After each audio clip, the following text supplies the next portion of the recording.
What up, body bags? BDG Reviews here. Okay, so I had no clue what I wanted to review this week at all. So I ended up choosing the Pet Sematary remake. Now, this has been reviewed before. It's been 3 years though, So I realized the other night, when I was thinking of what to do, that it has been 3 years. So this hasn't been reviewed since it first came out. Now, here's the thing. First off, right off the bat, I saw this in the theater. I hated it. Hated it with a passion.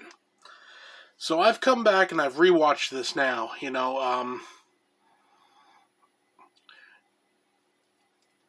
Do I still hate it? No. This movie suffers from so many missed opportunities. I'll give you an example. Like, effect-wise, this movie is it's really good. It's solid. But, and here's the but, some of the effects are so polished looking that they don't seem real anymore. I'll give you an example. When the cat gets killed, the one they had in the original was like obviously just like a fake dead cat, but it had a reality to it that this one just kind of lacked. Like, you got the feeling watching the original, like this is someone who's actually found their pet, and it's not good. I know that feeling. It's not a nice feeling. It doesn't really have the impact in this. This movie has actors that are really good. This has, what's his name in it? John Lithgow. But he's severely underused. You could have done so much more, honestly. And also, this is a gripe that I'm getting out of the way here. I didn't like John Lithgow's portrayal of, the Judd Crandall character. The idea, I get the idea that they were going with, that he was, kind of like being like manipulated by the Pet Sematary, whatever, to bring more people there and everything. But I don't know, it just all came off as too like, what's the word I'm looking for? Like, you could make the argument that he's the villain of the movie. Like he's sending people up there on purpose and everything. Where when you watch the original, and honestly, it's been a long time since I read any of the books, so I can't quite remember. But in the original, you got this feeling that his character actually cared for the family. He cared, and, he was very reluctant to bring up what could be done. Where in this, it was more like, oh yeah, we got this over there. I don't know, it just seemed a bit forced to me. The switch in this movie, switching, Gage to Ellie or whatever, to this day, this is kind of one of the sticking points with me on it. In my brain, it makes sense perfectly. Like, older kid, someone who's an actual threat, it makes sense. But at the same time, there's something about, Gage, like the little kid, just creepy ass little kid, that's being a danger. I like that. The guy that plays our main character, what's his name? Jason Clarke, I think. Good actor, but just didn't have the presence of the guy from the original. So, that is one thing with this movie. What made the original special, these certain scenes and these certain performances and everything, don't really exist here, and it suffers for it. I mean, the in the original when they're burying the kid, and like the father-in-law like punches the father because like he's like it's your fault or whatever, and then like the coffin falls and it opens a little bit and everything. That was just so heartbreaking and everything, and it's that entire sort of thing is missing from this. Um, this is how I will say this movie. This is the best way I can describe this movie. Um, Someone's taken. You have the original movie, so you have like I'm going to use like a car analogy. You have like a vintage '50s car, all fixed up, all polished, like top of the line and everything. And this is a brand new like Mustang, top of the line kind of thing. It's all new, but it doesn't have the soul that '50s car has, and that's what you got going on here. You got a movie with no soul, and it's a shame because honestly, I have to say the ending of this movie is it's phenomenal. I really like the ending. Now, is it the ending that Pet Sematary should have? No, but it's a badass ending. I'm gonna spoil it, so if you don't want to hear no more, go away.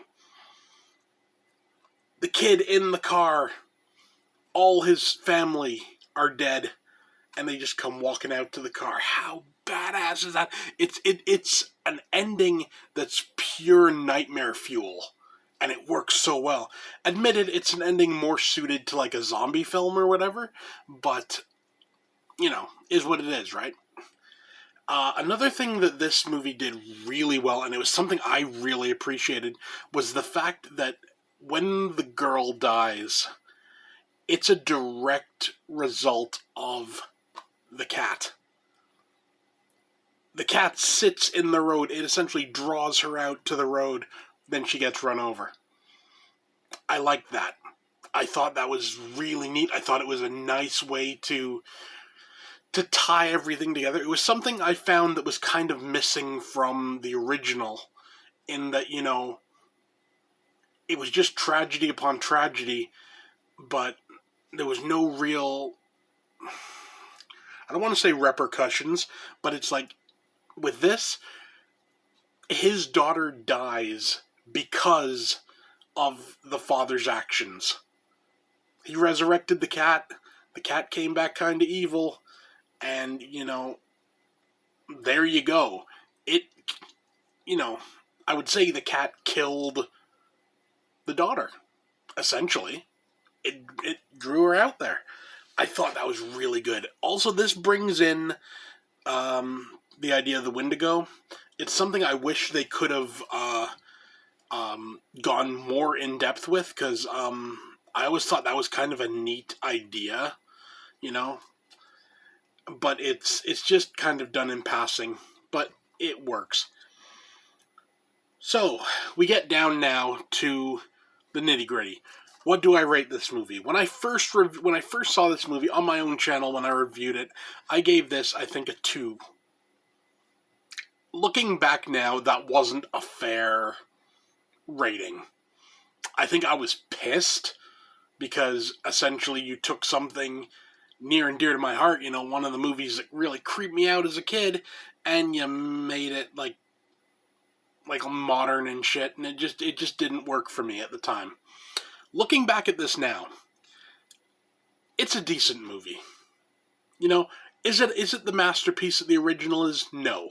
You're looking probably at about a 7 out of 10 for this movie, honestly. Like, if you honestly look at it. But like I said, this movie, its main drawback is the complete level of missed opportunities. You could have, with things that you could have done, like I mentioned, John Lithgow, you could have gone with that. You could have really let him play the character. Do it differently if you want or whatever. It's fine, but you could have done more with that. You could have done more with the whole Wendigo idea. I would have liked that. That would have been cool. Honestly, there's a lot you could have done. Now, I know apparently they're making a sequel to this. That's what I've heard, and I've heard apparently the idea is... I've heard a couple ideas. One of the ideas was it was going to be a sequel. The other was it was going to be a prequel dealing with how all this came to be. If that is the case, I'm definitely down for that. This story has been told twice, and it was done perfectly the first time, less perfectly the second time, because they missed, and I'll get into this point in a minute too. This is going to be a long video, damn. And where was I? And yeah, you don't need to tell this story again. The origin of it, you know what? Yeah, we could do that. You could do something with the past. I'd be down for that. That's one thing though that I'm gonna get into though. The directors of this, they who was it? Kevin Kolsch and Dennis Widmeyer. When you watch the special features and everything, they have a genuine love for the story of Pet Sematary and everything. You can tell that. But what I don't get is how people that have such a love for the story completely miss the point. What was scary about Pet Sematary wasn't the dead coming back to life. It wasn't, the horror of like a kid getting run over or whatever. That was part of it, but it wasn't the ghost element or anything. What was insidious about the story of Pet Sematary is 2 words. What if? Think about it. Every time someone uses the Pet Sematary, their thought is always, what if this time's different? I put my cat in the ground. It came back. It was evil. Okay. My kid dies. What if I put him in the ground? Maybe it'll be different this time. Kid comes back evil. Wife gets killed. What if I put her in the ground? Maybe it'll be different this time. It's kind of insidious, and that's what makes the original scary, and that's what they kind of lost, I feel, with the remake. So yeah, there you go. This is probably one of the longest videos that I have ever done on this channel. I usually stick to try to be around like 4 minutes. We're going on the 13-minute mark now, but it's just something I had to say. So yeah, as a rating, 7 out of 10. It's not as bad as I remember. It's not as bad as you remember. I'm betting. So, I'd say give it another shot. It's worth it. Just if you want to watch Pet Sematary, though, watch the original. It's just better. Watch this as a way to burn a night, if you will. So yeah, that's it for me. See you next time.